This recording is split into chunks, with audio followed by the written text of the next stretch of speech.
Welcome viewers, prime time की इस episode के साथ मैं हूं अनीस फारूकी और आज हम हॉलीडेज़ के बाद हाज़िर हुए हैं और आपके सामने कुछ इश्यूज़ पे डिस्कस भी करेंगे। कोरोना की सिचुएशन देख रहे हैं आपके एक ऐसी मोड़ पे आ गई है कि जहां पे एक वेव के बाद दूसरी लहर और लहर दर लहर चली आ रही है। इस पे बात करेंगे, पाकिस्तान के इश्यूज़ जमा हो गए हैं उस पर बात करेंगे। फ़ॉरेन फंडिंग, इमरान खान का बड़ा हॉट टॉपिक इस वक्त सियासी हलचल मचा रहा है और इन सब पे गुफ्तगू करने के लिए हमें ज्वाइन कर रही हैं पाकिस्तान से आरजू काज़मी, आपकी हम सब की जानी पहचानी हरदिल अजीज़। नमस्ते, कैसे हैं जनाब? सत श्री अकाल, आदाब, अस्सलाम वालेकुम। कैसी हैं आप? ठीक ठाक, महफूज हैं, सेफ हैं? बिल्कुल ठीक सर, बिल्कुल ठीक sir. Thank you so much, बहुत अच्छा लगा, बहुत दिन के बाद आपसे मुलाकात हो रही है। जी बिल्कुल बिल्कुल। और आप अपने आप को कोरोना से भी महफूज रख रही हैं और वैसे भी महफूज रखी हैं जो कि आप पे जर्नलिस्टिक हमले होते रहते हैं। बिल्कुल सर, आपको तो पता है मेरा नमस्कार जो है वो सबको बहुत चुभ रहा है, इसलिए मैं जानबूझ के करती हूँ सब जगह। नहीं, बिल्कुल करते रहना चाहिए। जब हम बैरून मुल्क जाते हैं, अमेरिका, कनाडा, इंग्लैंड वगैरह, तो वहाँ पे तो खूब हेलो हाय और गुड इवनिंग चलती है, लेकिन जब बात भारत की होती है तो फिर हमें नमस्ते और नमस्कार भी जो है ना वो अच्छा नहीं लगता। चाहे वहाँ के लोग आपको लाख अस्सलाम वालेकुम बोलते रहें, आदाब बोलते रहें, लेकिन हमने नहीं बोलना है। तो बहरहाल ये एक अपनी अपनी फराख दिली की एक बात होती है, एक सोच की बात होती है। सिचुएशन जो है वो दिन ब दिन आप देख रही हैं कि एक नया जो है वो पटाखा पाकिस्तान में फूटता है और हालात बदल जाते हैं। कौम की तकदीर नहीं बदलती। फॉरेन फंडिंग केस एक ऐसा केस है जो मैं समझता हूँ कि इसकी जब जैसे जैसे तफसीलात अदालत में या नैब में और दीगर उसमें आएंगी, लोग पिछली सारी करप्शंस को भूल जाएंगे। How do you see it? बिल्कुल ठीक सर, आप बिल्कुल सही बता रहे हैं। और तकरीबन पिछले 6-7 साल से अकबर एस बाबर जो है वो इस केस को लेकर आगे आए हैं, जो कि बहुत पहले से पीटीआई के मेंबर रह चुके हैं, बल्कि फाउंडिंग मेंबर्स में से हैं।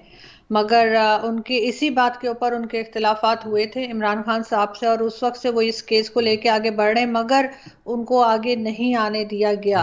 उसमें जाहिर है जो लोग इमरान खान साहब को लाए हैं एज अ प्राइम मिनिस्टर, उनका अमल दखल रहा होगा, उन्होंने नहीं ये कुछ होने दिया होगा। लेकिन अब थोड़ी सी कुर्सी जो है वो हिलती हुई लग रही है खान साहब की, इसलिए कि अगर किसी तरफ से उसी तरह का दबाव होता तो अकबर एस बाबर में इतना दम बहरहाल नहीं है कि वो ये इस केस को आगे कर पाते, चाहे वो सच ही बोल रहे हो। लेकिन उनको रोका जा सकता था और अभी भी रोका जा सकता है, लेकिन उनको ऐसा नहीं किया जा रहा, उनको आगे आने दिया जा रहा है किसी हद तक।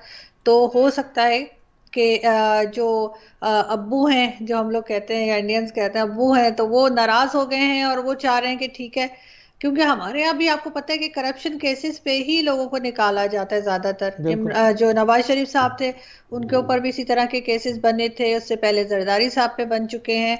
तो अब इमरान खान साहब की बारी है, और जैसा कि आप खुद भी कहते हैं और मैं भी यही समझती हूँ कि ये केस जो है ये इनके लिए काफी होगा, इनके लिए ज्यादा केसेस निकालने की जरूरत नहीं, सिर्फ फॉरेन फंडिंग केस जो है वो इनकी कश्ती डबोने के लिए काफी है।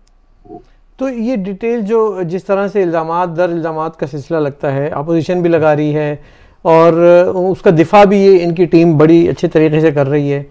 इलेक्शन कमीशन के क़वानीन के तहत क्या कुछ हो सकता है और जो इल्ज़ामात लगाए जा रहे हैं उसका दिफा किस तरह से मुमकिन है? असल कहानी क्या है? क्या वाकई कोई फॉरेन हैंड है इसमें, आप समझती हैं? नहीं सर, मुझे तो नहीं लगता कि कोई फॉरेन हैंड है इसके अंदर। मेरे ख्याल से तो ये चीज़ बहुत पहले से मालूम होगी इमरान खान साहब को, उनके आशीर्वाद के बगैर या उनकी नॉलेज में लाए बगैर तो कोई चीज़ भी आगे नहीं बढ़ी होगी। तो उनको सब पता होगा, सिर्फ उनका ये ख्याल होगा, जो इंसान अपने एक कामयाबी के नशे में जब होता है तो वो सोचता है कि मुझे तो ना किसी ने कुछ कहना है ना किसी ने रोकना है, मैं जो चाहूँ वो करूँ। और अनफॉर्चुनेटली ये जो प्राइम मिनिस्टर की सीट है, यहाँ पर जो भी आता है वो यही समझता है कि मैं 4 साल 5 साल के लिए नहीं बल्कि मैं हमेशा के लिए आ गया हूँ और अब मुझे कोई नहीं हिला सकता। लेकिन ऐसा तो सिर्फ डिक्टेटरशिप में होता है कि वो 8 साल या 10 साल 11 साल रह जाए, लेकिन इस तरह की गवर्नमेंट्स तो जाती ही हैं। तो ये चीज़ भी मेरे ख्याल है इनको ओवर कॉन्फिडेंस ने मार दिया है, इनके जो साथी हैं उनके गलत मशवरे ने इनको फंसवा दिया है, क्योंकि जो एडवाइजर्स हैं एक तो बहुत ज़्यादा हैं और दूसरे नहीं अपने नहीं ही नहीं, तरह यहाँ के। पे इसको, इस बात को ध्यान में रखिएगा आरजू कि जो एडवाइज़र और ये सब तो बाद में आए ना। जब ये पार्टी इलेक्शन लड़ने जा रही थी उस वक्त इनको फंड्स की ज़रूरत थी और इनको फंड्स ट्रांसफ़र हुए हैं, यानी कि एक फ़ॉरेन हैंड बैरूनी इमदाद रकम की तरसील इन तक हुई है और वो उसके सबूत भी मौजूद हैं। आपने शायद रेहाम खान के इंटरव्यूज़ भी देखे हों, उनकी किताब भी पढ़ी हो, कुछ अबराज नकवी ग्रुप की भी बात आई है, उनके कितने 60 to 60% जो है इसमें इन्वॉल्वमेंट उनकी है फंडिंग की। तो ये सब हुकूमत बनने से पहले की बातें हैं। पाकिस्तान का कानून है बड़ा क्लियर सा, उसमें यह है कि आप इलेक्शन का जो कमीशन का जो गाइडलाइन है या उसकी जो रूल बुक है इलेक्शन लॉज 2017, जहाँ तक मुझे याद है क्लास नंबर 204, उसमें ये क्लियर है कि पाकिस्तान की कोई भी सियासी जमात के पास जितना भी डोनेशन या फंड्स आते हैं, एक तो ये कि उसका गोशवारे डिक्लेयर करने होते हैं, दूसरा ये कि उसमें कोई फॉरेन हैंड शामिल नहीं हो, कोई मदद सपोर्ट शामिल नहीं हो पैसे की शक्ल में। अब सूरत हाल क्या है? सूरत हाल ये है कि पैसा इनको बाहर से आया, बैरूनी कंपनी से आया, उसके मालिकान अरब हैं, सऊदी पाकिस्तानी हैं, इंडियन हैं या कोई भी हो, कंपनी अमेरिकन है और उसके थ्रू पैसा इन तक आया और ये इलेक्शन से पहले आया और इसको इमरान खान ने डिक्लेयर नहीं किया इलेक्शन कमीशन में, जो कि उनके सिग्नेचर से जाती है जिम्मेदारी है, और उसको गलत रिपोर्ट किया। ये असल मसला है। इस मसले को ये अब कैसे वजाहत कर पाएंगे?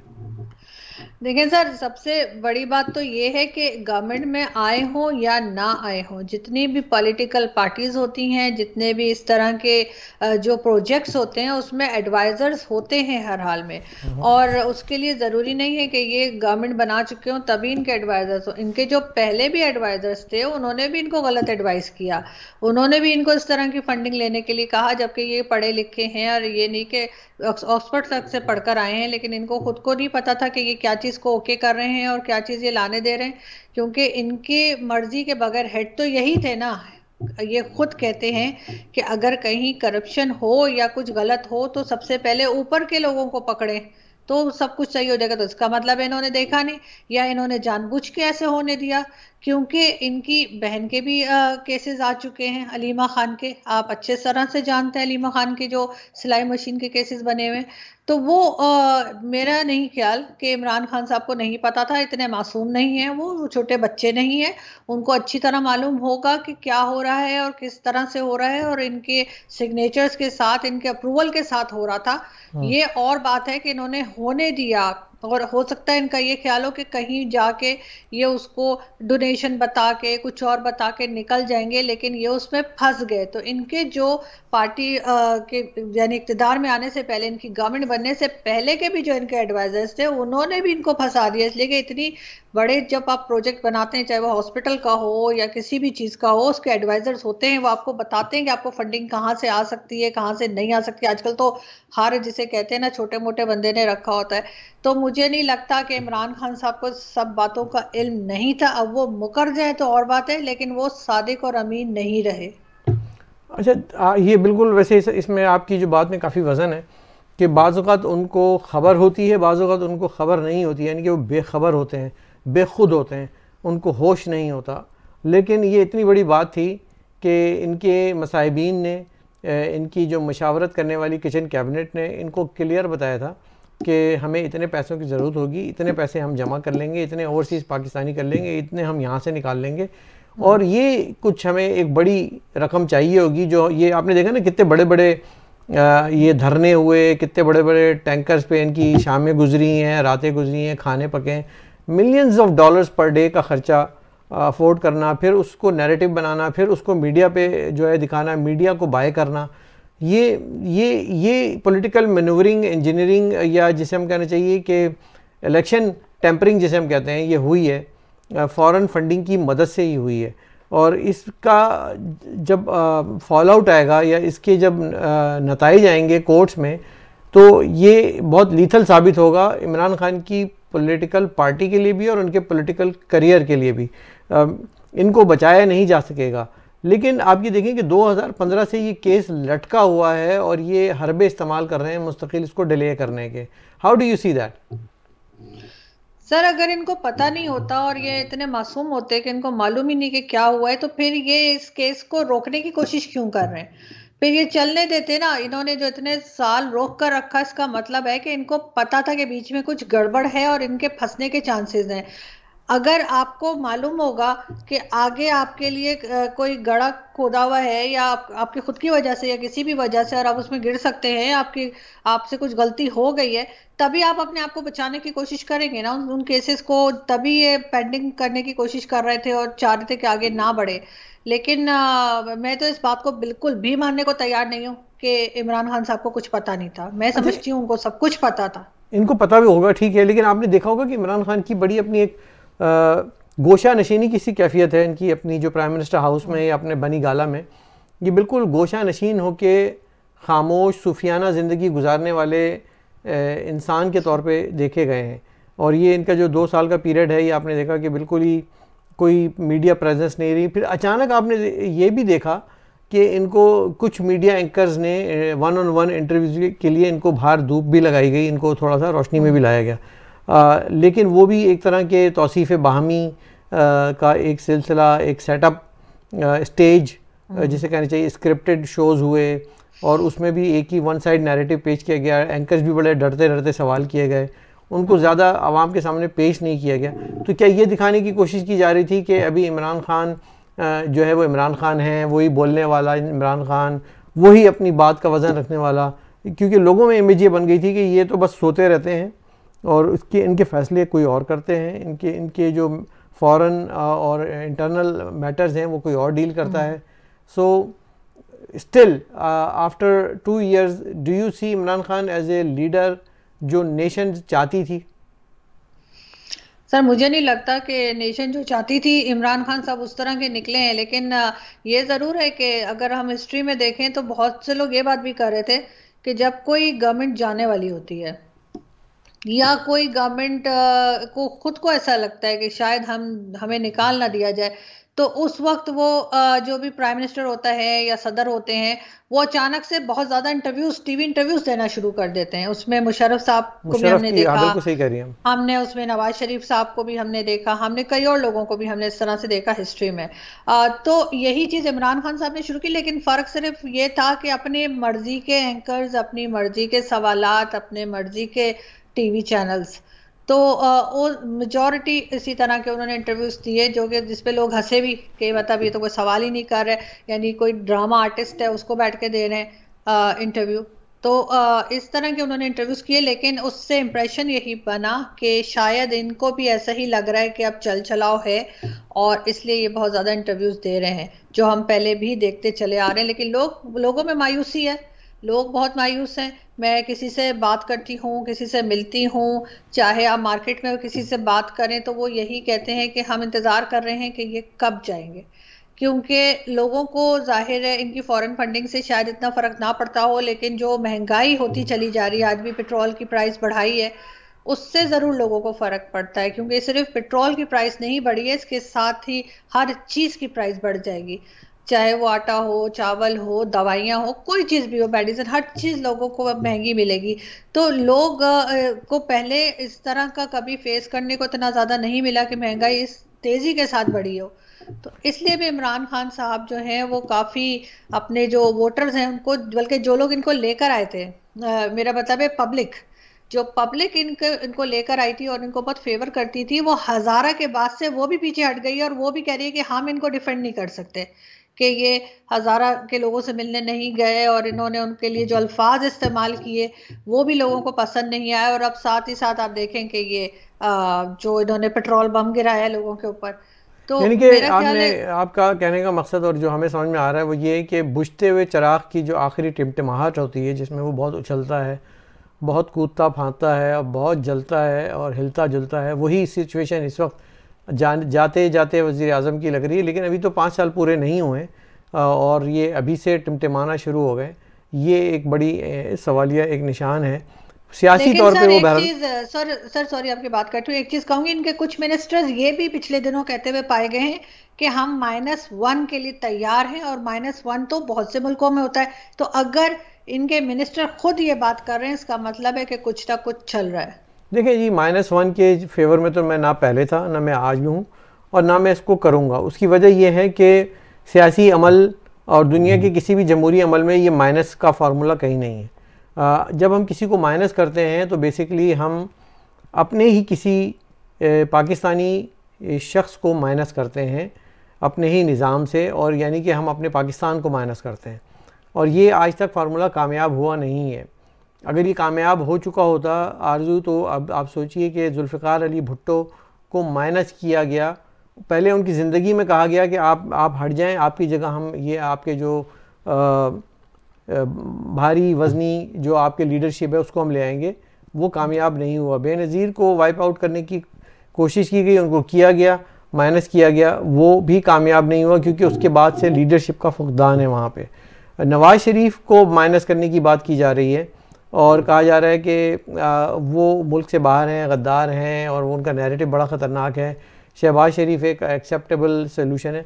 माइनस वो भी नहीं हो पाएंगे। अल्ताफ़ हुसैन को माइनस करने की कोशिश की, वली ख़ान को माइनस करने की कोशिश की। आप तारीख़ के औराक पलटते जाइए और ये माइनस के आपको नज़र आएंगे, लेकिन दिस डज़ नॉट वर्क, ये काम नहीं करता है। तो ये इस सिलसिले को तो रोकना होगा, चाहे मैं इमरान खान की इसलिए मैं इसको सपोर्ट ही आप क्यों ना समझ लें। जब जाएगा तो पूरा निज़ाम जाएगा, जब लपेटा जाएगा तो ये पूरे नाअहल लोगों का भर्ती शुदा लोटों का टोला जाएगा। और ये आप इसलिए जाएगा कि ये ख़ुद कोई पार्टी नहीं है। आप ये इस बात को तो मानती हैं कि ये ख़ुद को बज़ाहिर पार्टी नहीं है। तो पार्टी आपने मुस्लिम लीग नून को भी देखा, आपने पीपल्स पार्टी को भी देखा, आपने MRD की तहरीकें भी देखी, आपने JUI को भी देखा। इस पूरे सिनारियों में PTI आपको आप कैसे देखती हैं? सर PTI से बड़ी लोगों को उम्मीदें थी, लेकिन PTI में अब वो लोग हैं नहीं जिन्होंने बेसिकली PTI बनाई थी। उनमें से बहुत से लोगों को मैं पर्सनली जानती हूँ जो PTI बनने के टाइम पे खान साहब के साथ थे, और 10-10 साल और 15-15 साल उनके साथ गुजार कर, और आखिर में वो मायूस होकर 2018 के इलेक्शन से पहले वो उनको छोड़कर गए हैं, और कुछ पहले कुछ बाद में। लेकिन अब जो PTI हमें नजर आती है उसमें आपको पीपल्स पार्टी नजर आती है, कहीं पे आपको नून लीग नजर आती है, कहीं काफ लीग है, कहीं MQM है। अभी भी मुझे MQM के एक सेनेटर मिले थे 2-4 दिन पहले, तो वो मुझे कह रहे थे कि अगर हम निकल जाएं तो इनकी गवर्नमेंट गिर जाएगी। तो जो गवर्नमेंट इस तरह से बनी हो कि कोई एक पार्टी के निकल जाने से गिरने वाली हो, तो उसका आप सोच सकते हैं कि कितनी मजबूत है और किस तरह चल रही है। ये तो बस हर एक के आगे हाथ बांध के खड़े रहते हैं कि जी तुम ना छोड़ के जाओ और तुम ना जाओ। और दूसरा वो ये भी कह रहे थे कि जिस दिन ये गवर्नमेंट गिरी तो उस दिन इनकी हालत जो है काफ लीग वाली हो जाएगी। तो ये जाहिर है इनकी पार्टी का अपना तो कोई बचा नहीं, सबको इन्होंने नाराज कर दिया। फौजिया कसूरी आपको याद होंगी, उन्होंने मतलब इनके कहने से अमेरिकन नेशनलिटी तक छोड़ दी थी, लेकिन इन्होंने फिर भी उनको टिकट नहीं दिया। इनके पास जितने ऐसे लोग मौजूद थे, बहुत से लोगों का मैं आपको नाम भी दे सकती हूँ कि जो बहुत अच्छा काम कर सकते थे और कौम के लिए काम करने को तैयार थे और करना चाहते थे सिंसियरली, उनको इन्होंने टिकट नहीं दिए। और उसके बजाय जो इनकी चमचागिरी और जिसने इनको मक्खन लगाया, इन्होंने उनको टिकट दिए। और ये चीज़ आजकल बहुत ट्रेंड है इस गवर्नमेंट में खासतौर पे। वैसे तो हर गवर्नमेंट में होता है कि लोग बड़ा खुशामद पसंद होते हैं, लेकिन अनफॉर्चुनेटली इमरान खान साहब की गवर्नमेंट में ये ट्रेंड बहुत हाई है कि तारीफें करना, मक्खन लगाना, बटरिंग, ये सब कुछ जो है ना चापलूसी वो चल रही है। और उसी से लोगों को जो है वो सीटें भी मिल रही हैं, उसी से लोगों को पोजीशंस दी जा रही हैं डिफरेंट इदारों नहीं, में। वो सही है, वो और सही यही है, वो कुछ अपने चल रहा लोगों है। को दें। मैं कहता हूँ वो एक चीज़ वो शायद हो सकता है अपने तय अच्छा कर रहे हो कि तुमने डिलीवर नहीं किया, I am gonna shuffle the cabinet. And shuffling the cabinet is a very normal phenomenon in democratic countries. अभी कनाडा की पूरी कैबिनेट शफल हुई है, ये होती रहती है, ब्रिटेन की होती रहती है। ये वजारत नहीं कामयाब हुई तो वो परफॉर्मेंस बेस शफलिंग होती है। और इमरान खान अपनी सी कोशिश शायद कर रहे हैं कि वो शफलिंग करके लोगों को मैसेज दें कि यहाँ मैं कोई कमाने के लिए तुमको नहीं बिठाया, या नाम कमाने के लिए, टॉक शो में बैठने के लिए नहीं वज़ीर बनाया, यू हैव टू डिलीवर। लेकिन डिलीवर वो करवा के इन लोगों से रहे हैं। उनको ये सोचना होगा कि किसी के कहने पे वजारतें बांटना या किसी के कहने पे जो इदारे और महकमे हैं उनके अंडर में उनकी चेयरमैनशिप बांटना, ये ना सिर्फ जमात के लिए, सूबों के लिए, वफाक के लिए ना सिर्फ नुकसानदेह है बल्कि लीथल है। इससे वो तबाह होते हैं। उसकी मिसाल आपके सामने स्टील मिल है, उसकी मिसाल आपके सामने PIA है और ये सारे PTV है। ये आप देख रही हैं कि एक एक करके जिस तरह से बंदर बांट की गई है, फ़ौजियों को बिठाया गया है इदारों में। ये कोई डेमोक्रेटिक वज़ीर आज़म नहीं करता। ये बनाना रिपब्लिक में होता है या टायरेंट सल्तनत हुक्मरानियत में होता है, बादशाहत में होता है या फिर डिक्टेटरशिप में होता है। सो हम कैसे मान लें कि PTI एक जमहूरी जमात है? हम कैसे मान लें कि ये इस वक्त पाकिस्तान अपने इदारों को मजबूत कर रहे हैं? जो आप पाकिस्तान के इदारों को कैसा देख रही हो, इंक्लूडिंग PIA और इंक्लूडिंग जो आपके बड़े बड़े शिपिंग के इदारे हैं, जो आपके सदर्न गैस है या रिसोर्सेज हैं या आपका बिजली का महकमा है, इसको आप कैसे देख रही हैं कि ये यहाँ पे ब्रिगेडियरों को, कर्नलों को बिठा के क्या हासिल हुआ आज तक? सर कुछ भी हासिल नहीं हुआ। और एक बात जो मैं पहले आपकी बात थी उससे कहना चाहूंगी कि मैं ये कह रही थी कि इनके जो लोग ऐसे थे जिन्होंने PTI बनाने में इनकी मदद की, इनके साथी थे और इनके लिए बेहतर काम कर सकते थे, इन निकम्मे और कचरा किस्म के मिनिस्टर्स के बजाय अगर वो लोग होते तो शायद इनकी ये हालत ना होती। उनको इन्होंने हटा के साइड पे कर दिया और उसके बाद मुख्तलिफ पार्टीज से लोग लाकर इन्होंने जगह जगह बिठा दिए।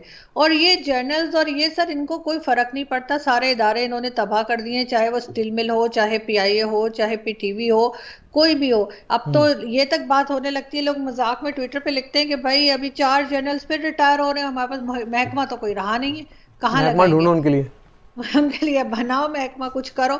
तो इनको इससे कोई फर्क नहीं पड़ता। अभी रेलवे के जो मिनिस्टर हैं उन्होंने कह दिया जी हो सकता है रेलवे बंद करनी पड़ जाए क्योंकि उनसे चली नहीं रही है। पहले शेख रशीद साहब ने उसको तबाह किया था, अब उन्होंने आके फिर जवाब दे दिया, हाथ उठा दिए, मेरे से तो नहीं हो रहा।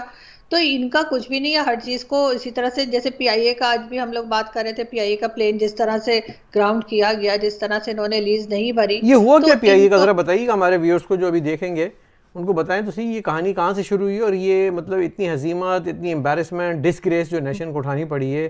Flag barrier Pakistan international airline को मलेशिया कोलालमपुर में उनसे कहा गया कि चाबियां दो तैयारी की, बस ये अब हमारा हो गया। So what happened? सर ये इन्होंने लीज पर लिया था ये तैयारा और उसके बाद उसकी 2020 में इन्होंने लीज नहीं भरी, जिसका बहाना इन्होंने ये किया जी क्योंकि कोविड-19 चल रहा था तो हमारे पास पैसे ही नहीं आए, हमारे जहाज ही नहीं चले तो हमारे पास कुछ था नहीं। और उसके ऊपर ऑलरेडी केस चल रहा था उस प्लेन के ऊपर। उन्होंने जिनको जिनको इन्होंने पैसे देने थे मलेशिया को, वो ऑलरेडी उन्होंने केस किया हुआ था और इन्होंने एक ऐसे प्लेन को जिसके ऊपर केस है उसको फ्लाई करने की इजाजत दे दी और ये समझी शायद किसी को पता ही नहीं लगेगा या क्या, उनको बेवकूफ समझ रखा था अपनी तरह। तो वो जब जाहिर उनको खबर मिली कि जी ये प्लेन तो उड़ा है वो है, तो उन्होंने उस पर मुसाफिर भी बैठ चुके थे, सारा स्टाफ भी मौजूद था और जब उन्होंने इजाजत मांगी है कि जी हम फ्लाई कर सकते हैं तो उन्होंने कहा जी उतर जाओ और ऐश करो तुम लोग। अब इनको ना कोई शर्मिंदगी है ना कुछ है, ये वही हमेशा की तरह पिछली हुकूमतों पे डाल रहे हैं कि जी उनकी गलती है। लेकिन 2020 में तो ये थे ना, इनको चाहिए था कि ये उसकी लीज भरते, लेकिन इन्होंने नहीं किया। और PIA का जो हाल किया हुआ है, वहां पे भी एक जनरल साहब बैठे हुए हैं और उनको जो है वो इमरान खान साहब की हिम्मत नहीं है कि उनको कुछ कहें या उनको डिसमिस करें वहां से कि जी आपकी वजह से हमारी जो है इतनी बेइज्जती हो रही है। पहले आप जानते हैं कि हमारे पायलट्स के लाइसेंस के ऊपर भी बात होती रही है और उसके ऊपर भी बहुत मुल्क को जो है शर्मिंदा होना पड़ा है। लेकिन अब लगता है कि एक आदत पड़ गई, एक ट्रेंड पड़ गया, कोई फर्क नहीं पड़ता। अब बता, पहले मुल्क के अंदर बेइज्जत हो रहे थे, अब इंटरनेशनली बेइज्जत हो रहे। तो अब अगर कोई कुछ कहेगा, अगर इंडियन मीडिया के ऊपर कोई शो कर देगा तो हम वहां जाके साफ मुंह कर जाएंगे कि नहीं जी ऐसा तो कुछ भी नहीं है और ये तो ये हो गया था वो हो गया था। लेकिन बात सारी ये है कि कब तक अपनी गलतियों पे इस तरह से वो जो चौधरी शुजात कहते हैं मट्टी पाओ, कब तक ये मट्टी पाते रहेंगे और कब तक ये इस चीज को ठीक नहीं करेंगे कि चीजें इनके हाथों से निकलती चली जा रही है, सबके सब डुअल नेशनल बैठे हुए हैं, हुआ ये सब ना खत्म करके कि निकल हुआ जाएंगे। ये कि एक स्टेट पाकिस्तान, एक न्यूक्लियर स्टेट पाकिस्तान का नेशनल फ्लैग बैरियर तैयारा एरोप्लेन मलेशिया कोलालमपुर में नॉन पेमेंट $14 मिलियन के लगभग, उसको उन्होंने, कंपनी ने जिसने इसको लीज पे दिया था उसको विदहेल्ड कर लिया, उसको सीज कर लिया। आप फेडरल कैपिटल में बैठी हुई हैं, वहाँ पे रियासत के, न्यूक्लियर स्टेट रियासत के ज़िम्मेदारों ने इस बात पे, या हुक्मरानों ने या वज़रा ने कैसा रिएक्ट किया कि ये क्या हुआ है हमारे साथ, या इस पे भी ढिठाई और बेशर्मी का मुजाहरा किया गया? सर, इस पे भी डिटाई का ही मुजाहरा किया गया है, सिर्फ अपोजिशन ही बात कर रही है इसके ऊपर। बाकी इन्होंने कहा कि नहीं जी, हम इस सारे मामले को देख रहे हैं, एक दूसरा प्लेन अरेंज किया गया है जिसके जरिए जो मुसाफिर वहां फंस गए हैं उनको हम वापस ले आएंगे और इस चीज को फिर आगे फर्दर देखा जाएगा। ये कह के इन्होंने अपनी फिलहाल जान छुड़ा ली है। अब उसके बाद अपोजिशन में जो है PMLN के खास तौर पे वो काफी शोर मचा रहे हैं, और मेरी वो मरियम औरंगजेब और उन सबकी भी स्टेटमेंट सुन रही थी मैं कि वो बात कर रही हैं इसके ऊपर, लेकिन प्राइम मिनिस्टर की तरफ से अभी तक खामोशी थी और कोई बात नहीं की गई थी। कोई ट्वीट भी मेरे ख्याल उनकी अभी तक नहीं आई है, लेकिन आ जाएगी कुछ ना कुछ। वो कोई कहानी मतलब गढ़ रहे होंगे, कोई कहानी बना रहे होंगे, जिस वक्त बन जाएगी तो वो ले आएंगे। मगर अभी तक ना किसी ने कोई माफी मांगी है, ना किसी ने कोई एक्सक्यूज पेश किया है, ना कोई बहाना बनाया है। बस सीधे सीधे कह रहे हैं हाँ ठीक है, दूसरा जहाज हमने भेज दिया है, अभी आ जाएंगे और फिर हम देखेंगे कि क्या हुआ है। मतलब किसी को कुछ पता नहीं है। लेकिन मुझे तो याद पड़ता है कि पिछले दिनों चेयरमैन साहब ने हमें कोई PIA में $14 मिलियन का प्रॉफिट दिखाया था। पता नहीं सर कहां से दिखाया था, ये तो हर चीज में घाटा ही दिखा रहे हैं। तो वो लोगों की पेमेंटें कर नहीं रहे हैं, उसको रोक रहे हैं। यही 14 मिलियन उनको पे करने थे, उन्होंने वो रोक के खान साहब को खुश कर दिया कि जी $14 मिलियन का देखें हमने, मेरे आते ही ये $14 मिलियन का उन्होंने बुक्स में प्रॉफिट दिखा दिया। ये मैं बात इसलिए कह रहा हूँ कि ये लोगों को, हमारे अवाम को पता होना चाहिए कि how you are being fooled. हमें अवाम को, 22 करोड़ अवाम को कैसे फूल समझा जा रहा है, बनाया नहीं जा रहा है, समझा जा रहा है। क्योंकि समझ में हमारी आ गया, आपके वो जो बावर्दी चेयरमैन साहब हैं उन्होंने आते ही आपको बना दिया और आप बन गए। लेकिन आप समझिए कि कौम भी बन जाएगी, ऐसा नहीं है। कौम नहीं बनती, कौम समझती है। और वो आपको, जिन्होंने बनाया है, वो आपको उतार के फेंक देंगे, बाहर निकाल देंगे सियासत से। क्योंकि आप चूना लगा रहे हो कौम के साथ, कौम के ख़जाने के साथ, कौम के इदारों के साथ, उनके एसेट्स के साथ। चाहे वो न्यूयॉर्क में होटल हो, चाहे वो हमारे तैयारे हों, चाहे वो हमारी स्टील मिल हो, nothing is progressing. We are, although we are deficit है, लॉस है, खसारा है, सब कुछ है। लेकिन आप हमें बेवकूफ़ ना समझिए कि आप कहें कि $14 मिलियन का हमने फ़ायदा कर दिया। ये फ़ायदे किताबों में दिखाने से, बुक्स में दिखाने से हमें इससे कोई फ़र्क नहीं पड़ेगा। अब आते हैं, थोड़ा सा हमारी इसमें अपोजिशन का भी किरदार है। अर्जू, मैं समझता हूँ कि ये जो PDM की एक जलसे और तहरीकें चली थी और उन्हें तारीखें भी बड़ी दी थी, बड़ी बड़ी तारीखें दी थी, वो क्या बना उसका? सर मेरे ख्याल से वो उनकी अपनी ही गलती से ठंडा पड़ गया है। जब इस तरह की तहरीकें होती हैं तो वो मौसम को नहीं देखती, चाहे बारिश हो रही हो, आंधी हो रही हो, जो मर्जी हो रहा हो, ये तहरीकें चलती रहती हैं, तभी कामयाब होती हैं। लेकिन ये अजीबोगरीब तहरीक थी जिसमें उनको ठंड लगनी शुरू हो गई और मौलाना साहब ने कहा कि जब हम फरवरी से शुरू करेंगे, क्योंकि हमारे लोग बाहर नहीं आ पा रहे हैं। लाहौर में जो इनका हुआ था लास्ट, उसमें उनको बहुत ठंड लगी है। तो मुझे नहीं समझ आ रही, अगर मुल्क और कौम के लिए जो लोग बाहर निकले उनको तो सर्दी गर्मी कुछ नहीं लगती, तो ये जो गैप उन्होंने डाला है ना, वो उस गैप की वजह से मुझे लगता है कि कुछ ना कुछ डैमेजेस हुए हैं। और पार्टीज आपस में ही, मौलाना फजलुर रहमान की पार्टी के अंदर तो 2-3 लोग उठ खड़े हुए हैं और उनका काफी इख्तलाफ चल रहा है मौलाना साहब से।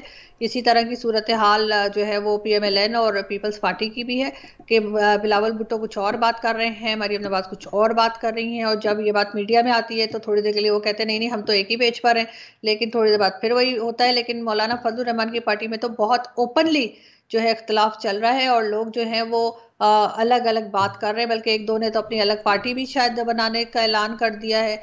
और कुछ लोग जो नए शामिल हुए थे इस तहरीक के बाद वो एकदम चुप हो गए हैं, मीडिया में भी आना बंद कर दिया है, क्योंकि वो कहते हैं हम डिफेंड नहीं करना चाहते इनको। तो इनके अपने अंदर एक फूट सी नजर आ रही है, एक इख्तलाफ नजर आ रहा है, एक क्राइसिस नजर आ रहा है। लेकिन प्रॉब्लम ये है कि ये जो इन्होंने गैप डाला है ये इनको नुकसान दे गया है। क्योंकि हमने ये देखा कि हमारी अपोजिशन हो या सरकार हो, ये एक बॉइलिंग पॉइंट पे ला के टेम्परेचर को, आवाम को पंप अप करके ले आते हैं सड़कों पे और उनसे जल से जुलूस करवा लेते हैं। और उसके बाद कहीं किसी साइड लाइन से, किसी बैक डोर से कोई पैगाम रसानी, कहीं जेल में किसी गेट नंबर 4 पे कोई बुर्का पहन के ये पैगामात आ जाते हैं, चीज़ें एडजस्ट हो जाती हैं और वो तहरीक वहीं के वहीं धरी रह जाती है। तो यानी कि मुकमुका की जो हमारा एक कल्चर है। लेकिन इस सारे कज़िए में आप देखती हैं कि जो अवाम है ना सिर्फ वो पिसते हैं, बल्कि वो मज़लूम जो कि ओप्रेस नेशंस हैं, जो कि अपने हक़ की बात कर रहे हैं, उनकी बात भी कहीं दब जाती है। मोहसिन दावर हों, अली वज़ीर हों, डॉक्टर सैयद आलम हों, आपने देखा कि उनके साथ ज़्यादतियों का सिलसिला जारी है। आप देख रही हैं कि पाकिस्तान से बाहर भी डिसिडेंट को कुचला जाता है, उनकी आवाज़ दबाई जाती है। मैंने यहाँ पे काफ़ी प्रोग्राम किए हैं, कई चैनल्स पे गया करीमा बलोच के मामले को लेकर। मुझे नहीं मालूम कि वफाकी दारुल खिलाफा में जहाँ आप बैठी हुई हैं वहाँ इस सारे मामले को कैसा देखा जा रहा है। कनाडा में होने वाले इस कत्ल पे आपकी क्या राय है? सर यहाँ पे तो मीडिया बात ही नहीं कर रहा है इस बारे में। कोई खास मैंने शो में बात होते हुए नहीं देखी पाकिस्तान टीवी पे या किसी प्राइवेट चैनल्स पे या पीटीवी पे, तो खैर सवाल ही नहीं पैदा होता। लेकिन बाकी जगह भी हमने कोई खास इस बात के ऊपर डिस्कशन नहीं देखी। थोड़ा बहुत जिन्होंने किया है उन्होंने यूट्यूब चैनल पे ही किया है। लेकिन यही था कि पाकिस्तान की तरफ से यही कहा जा रहा था कि रॉ ने किया है, रॉ की तरफ से कहा जा रहा था कि ISI ने किया है। और इस सारे सब जितना कुछ चल रहा था उसके बीच में आप जानते हैं कि मुख्तलिफ लोग एक लिस्ट भी जो है वो लगाते जा रहे थे, जिसमें तारिक फतेह साहब का नाम भी था और हुसैन हक्कानी का नाम भी था और कई नाम थे कि ये भी अब लिस्ट हिट लिस्ट में है। तो क्यों है हिट लिस्ट में? और बहुत से लोग कह रहे थे कि जी ये करीमा बलोच जो है ये रॉ की एजेंट थी, तो अगर रॉ की एजेंट थी तो रॉ ने खुद क्यों मार दिया? तो ये भी एक सवाल है। उसके बाद कभी कहते हैं कि जी ISI ने किया है, कभी किसी ने। तो ये चीजें इस तरह की यहाँ पे चलती रही, लेकिन सोशल मीडिया की हद तक ही, मेन स्ट्रीम मीडिया में इस बात को ना उठाया गया, ना इस पे कोई खास डिस्कशन हुई है। ऐसे जैसे कुछ था ही नहीं, कोई थी ही नहीं, किसी को कोई जानता ही नहीं उसको। तो वैसे भी सर हमारे यहाँ कौन सी नई बात है? हम बलूचिस्तान को डिस्कस ही नहीं करते। हम बलूचिस्तान डिस्कस करते हैं सिर्फ और सिर्फ CPAC की हद तक। CPAC में ये हो गया, गवादर में वो हो गया, आगे बढ़ गए नहीं बढ़ गए, क्या हुआ, बस। इससे ज्यादा बलूचिस्तान में मिसिंग पर्सनस के साथ क्या हो रहा है, लोग वहां पे क्या परेशान हैं, वहां के सामान और खजाने निकाल के हम कहाँ पे बेच रहे हैं, कहाँ पे दे रहे हैं, और वहां के लोगों को कुछ नहीं मिल रहा। वहां पे क्या ज्यादती हो रही है, लोगों की मस्जिदा लाशें मिल रही हैं और वहां पे एजेंसीज किस किस को उठा के ले जाती है, वापस नहीं लाती है, और उसके बाद सिर्फ उनकी लाशें मिलती हैं या फिर सालों सालों वो नहीं मिलते। अभी तक तो खैर मैंने सुना नहीं कि कोई वापस भी मिला हो। तो बलूचिस्तान को जब हम इस तरह से ट्रीट करेंगे तो आपको क्या लगता है कि हम, हमारा मेन स्ट्रीम मीडिया कोई डिस्कस करेगा बलूचिस्तान को? हमारी इजाजत ही नहीं, हम बात ही नहीं करते, हमें पता ही नहीं कि ये भी कोई एक हिस्सा है पाकिस्तान का। हमारा जो मीडिया है वो सिर्फ पंजाब, सिंध और KPK तक ही घूमता है। जहां बलूचिस्तान की बात आई हम साइड पे कर देते हैं, थोड़ा सा बोल के बस ठीक है सही है हो जाएगा। लेकिन ये सूरत हाल तो फाटा के साथ भी है, PTM के साथ भी है, MQM के भी जो महाजिर कम्युनिटी है उसके साथ भी है।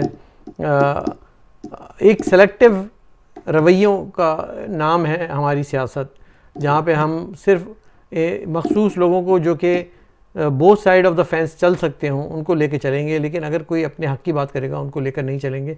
ये एक रवैये तो हम देख रहे हैं कि वो चलते चले आ रहे हैं। और इन्हीं के साथ जो है इमरान ख़ान की जो मौजूदा रजीम है ये उन्हीं लोगों को लेके भी चल रही है। आपने देखा कि अपनी नईम बुखारी की मिसाल है, नईम बुखारी को PTV में लगा देते हैं। भाई क्यों लगा देते हैं?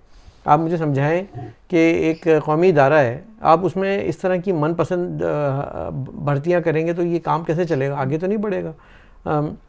फिर जो रवैये जर्नलिस्ट के साथ हैं, मैं उन रवैयों की बात नहीं कर रहा हूँ जो कि सरकारी तौर पे हमें और आपको दबाते हैं। मैं उन रवैयों की बात कर रहा हूँ जो कि फ़ेक अकाउंट्स के ज़रिए मैसेजेस दिए जाते हैं।